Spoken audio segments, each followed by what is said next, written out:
शताब्दी में एक और बड़े संत हुए हैं, समर्थ गुरु रामदास। छत्रपति शिवाजी का नाम आपने सबने सुना होगा। शिवाजी को जो विजय मिलती थी, शिवाजी की युक्ति जिनके कहने से काम करती थी, शिवाजी को जिन्होंने बालक शिवा से शिवाजी बनाया, वो समर्थ गुरु रामदास जी थे। समर्थ गुरु रामदास जी ने एक ग्रंथ लिखा है, श्री दास बोध। उस ग्रंथ में चाणक्य निधि के बाद अगर कोई बड़ा ग्रंथ है जिसमें राजनीति की पूरी चर्चा है, जिसमें राजकार्य की पूरी चर्चा है, जिसमें साधु सन्यासी और राजा के क्या क्या कर्तव्य हैं उसकी पूरी चर्चा है, तो वो श्री दास बोध में है। समर्थ गुरु रामदास जी का समय कौन सा था? उस समय पूरे भारत में एक अलग प्रकार का वातावरण बना हुआ था। उत्तर भारत में मुगल साम्राज्य था, औरंगजेब का साम्राज्य था।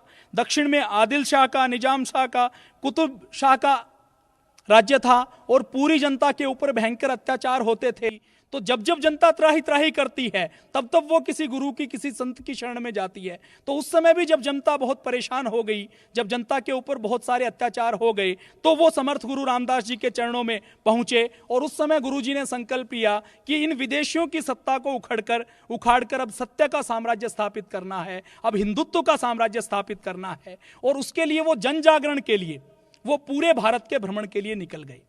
उसके बाद उन्होंने नेटवर्किंग की, संगठन की शुरुआत की। संगठन की शुरुआत उन्होंने कैसे की, आप जब जानेंगे तो आश्चर्य करेंगे कि उन्होंने संगठन की शुरुआत की, एक व्यक्ति को पकड़ा, उसको अपना शिष्य बनाया और उसको फिर लक्ष्य दिया कि तुम्हें आगे 11 व्यक्तियों को जोड़ना है।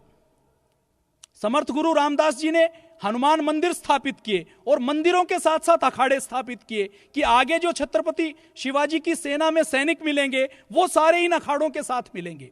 तो उन्होंने एक व्यक्ति को एक मंदिर स्थापित करवाया, एक अखाड़ा स्थापित करवाया, उसको आगे लक्ष्य दिया कि तुमको 11 व्यक्तियों को ढूंढना है, 11 व्यक्तियों को जोड़ना है, 11 मंदिर स्थापित करने हैं, 11 अखाड़े स्थापित करने हैं।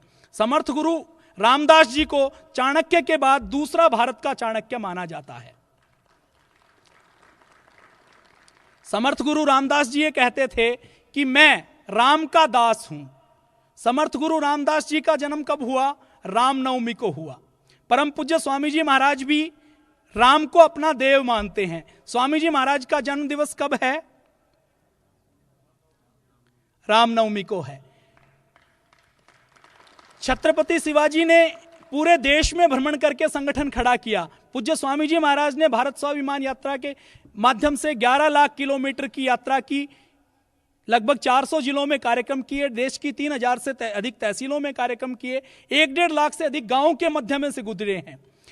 समर्थ गुरु रामदास जी उस समय कहते थे कि ये जो हनुमान मंदिर हैं, हमें सिर्फ हनुमान की मूर्ति के आगे धूप बत्ती नहीं जलानी है। पूज्य स्वामी जी महाराज भी उसी भाषा को बोलते हैं। वो कहते हैं कि हमें सिर्फ हनुमान जी की पूजा नहीं करनी, हनुमान जी जैसा बलशाली बनना है।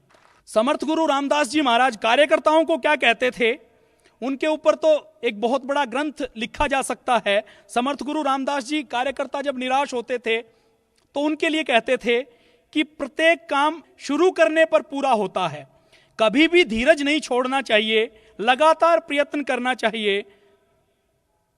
समर्थ गुरु रामदास राजनीति के लिए राजकरण शब्द का प्रयोग करते थे और वो कहते थे, राजा के लिए उन्होंने प्रयोग किया है कि राजा को योगी की तरह होना चाहिए।